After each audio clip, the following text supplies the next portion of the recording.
this movie. That's literally the first line of my thing, is to tell you how much I love it. Because, I mean, I'll get more into some other topics, but I mean, the first thought I had is that it would be really tough for this film to find an American audience, but it's the reaction has been great so far, and I'm so glad it's playing so well. People are still enjoying it. There must be. I know every filmmaker says that they never know how people are gonna react when they see it and put it out there. It must be a good feeling. Yeah, sure. I mean, yeah, definitely. I think there's a lot of aspect that also is like, I mean, there's a ski resort and there's blue sky and snow. People have all those images, and I wanted to make the ski trip to hell. Well, I love that it's like a ski movie in a classic sense, but like upgraded to modern sensibilities and like beautifully shot with like a great script. There's all these great pieces to it, yet it's still like a fun ski movie. I just love that. So I want to ask, did you ever have any, like, is this based on some kind of real experience in your own life? Or did you have your own ski trip from hell that you're like, I've got to create a movie about? No, actually not, but I was filming skiing when I was younger. I was very interested in skiing. And so I have been looking for a way to get back to the ski environment and use that in a feature film. And I wanted to use the absurdity of the ski resort. But the whole idea, it's like it's inspired of a couple of friends of me that were in South America, and they were a couple, and they were in a store, in a mall, and suddenly it was like they were screaming there was a gunman in the mall. So, and they were just next to each other, and the girl was throwing herself down. She was like in a dressing room, and my friend was outside, but he ran away and threw himself behind the counter. And afterwards, it was like, what happened? Why did you run away? And he's like, what do you think of me? Do you think I'm like an action hero or something? Should I protect you from the bullets? Or so they had a really hard time to get over it.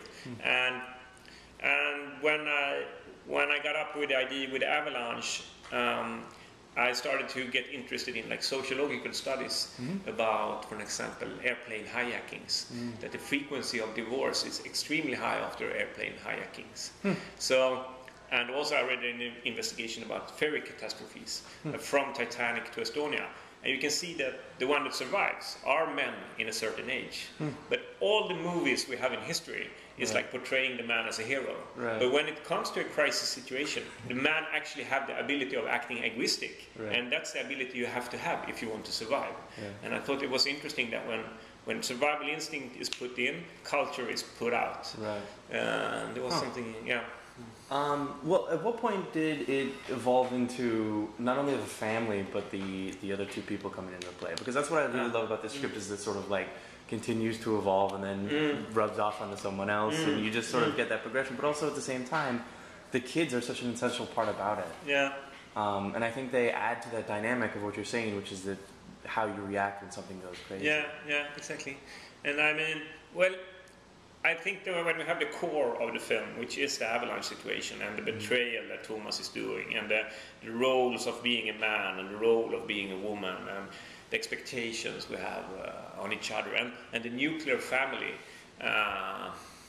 And so what I think I did when I was writing the script was that I wanted characters around them that could reflect the topic of the film from a different perspective. So, for example, Charlotte, she's traveling alone. She can't think of anything worse than going on vacation with her family. And Mats and Fanny, like he's divorced and she's 10 years younger. And so trying to find different ways of reflecting the topic from a different perspective. It works. I think it really works. And that's one of the things I mentioned was that just the chemistry between them, and especially the kids. Was it hard to find a cast that worked that way, that worked that well together? Well, we were casting for a long time, but I mean, I always think that the casting is a tough process, of course. But then I think one thing that is essential for me when I'm working is that I have a lot of time on set. So instead of 30 shooting days, I have 60 shooting days. So I actually that's the base of or the fundamental thing for me when I'm shooting, that I say to the producer, I want 60 shooting days. So he have to count the numbers to make that happen. Is that what? Because at time on set, time on focusing on what's happening in front of the camera is totally essential when it comes to everything. That's what we are supposed to save and then put on the screen. Right. And so many times you hear that they have like 25 shooting days, and you don't even have time to think of why you do those decisions that you do. So. Well, I was gonna say, what do you need the extra time for? Is it rehearsals, or is it? I mean, it's time to actually. I mean, it's every day when you go to shooting, I think you have to re-evaluate and rethink. You have an image of how you want it to be, but when you start, you see, no, my God, this is completely wrong. On set and people are we have to change things, we have to rewrite things, and also when we repeat it over and over and over again. So I would say like the average take amount of takes I use is maybe around 30 or something. Wow. So, and as the actors get time to perform, the DOP gets time to put everything in a good,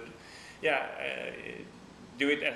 We have time to rethink our decisions. And so, how much did the movie change in actual shooting then? From your original vision, sure. And how much? Like, was it a drastic change, or was it sort of just little tweaks? Some scenes are just small things, and in other scenes they're like drastic things that we find something that is brilliant or beautiful, and we are keeping that, and we take away that what we are thinking about from the beginning. But so actually, we're going. The script is being a book in Sweden now, and then there I have the original script. So some scenes is totally different, and most of them is similar and almost like they are in the script. But I think I mean filmmaking is a process, and it doesn't stop when the script is finished. Yeah, of course. Because there's so many elementary things that you have to deal with when you see the image. Yeah. And when you're writing, you don't know exactly the setup for everything. But when you see it, then you get to a very, how do you say, hands-on feeling. It should be over there, and you're just looking at the picture and then saying if it fits your vision or not. Right. So. What was the most important part of the entire picture that you wanted to make sure was correct? I know that might not be the right term, but something that you were just like, we got to make sure we got to get this perfect. Yeah, I guess it's the avalanche and what's happening after the avalanche. I guess. I mean, like the moment after. Yeah, maybe. I mean, the moment when he comes back, and that we make it believable that he doesn't know how to handle what just have happened. So he doesn't say, if he would said, "I'm so sorry, I ran away," I mean, then the pressure of the film would just go down. And I wanted him to not say that, and I wanted them to they shouldn't know what they should do, because they don't even know what happened almost, and they're just like rethinking, what did he run away? What did he do?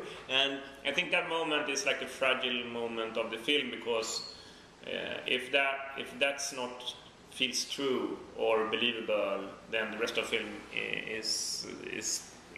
can be questioned. Yeah, and that's a good point. I'm a huge skiing nerd myself. Okay. So I want to ask, where did you shoot this? What resort?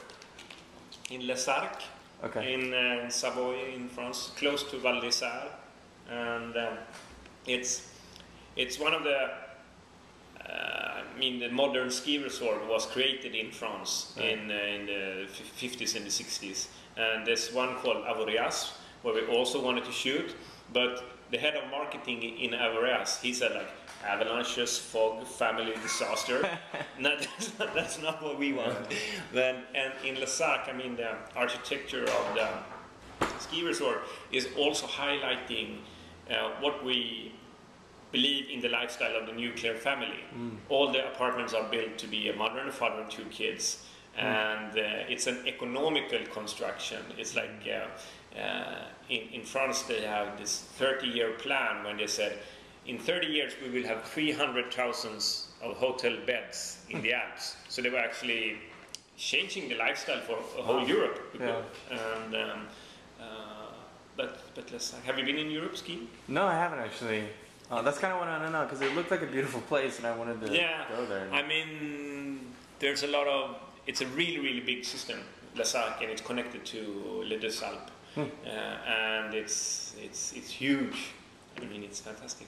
Where do you go skiing here? I've been a lot in Colorado and Utah. Okay. I grew up in Colorado, so I spent a lot of time there. But I want to ask about the cinematography and sort of the landscape shots and all of those pieces that you have. They're incredible. Where did that idea come from, and to use those sort of as the breakups between the scenes? I think one of the ideas was to try to highlight the absurdity of the just like the location. The struggle also between man and nature. Right. So man is trying to control the power of nature, and we are like blowing avalanches. We are grooming tracks with the snowcats. We are. Yeah, there's like an almost a metaphor struggle between man and nature. In the same way as Thomas, he's done something that is uncivilized. And now he's trying to deal with that force, that avalanche that he had created in emotions. Yeah. So, but I also wanted to have parts in the film where we were bringing up the tempo and going from those slow scenes where we go deep into the emotions, and then suddenly bring up the tempo and make it a dynamic film. So it was. It was like the Vivaldi Summer that is playing. It was quite early in the process. I knew I wanted to use that and have it like for in between the days or in between. It seems like you had a very clear vision in terms of what you wanted to deliver. The last thing I just wanted to ask is, do you still love ski movies? Do you have like a favorite ski movie? I look a lot at ski movies. I think the ski movies actually are so well done. And they are very precisely, more precise than I think that we that work with fiction and in the film industry actually are. And the way that the actors are performing in a ski movie, they are very interested in their own performance. And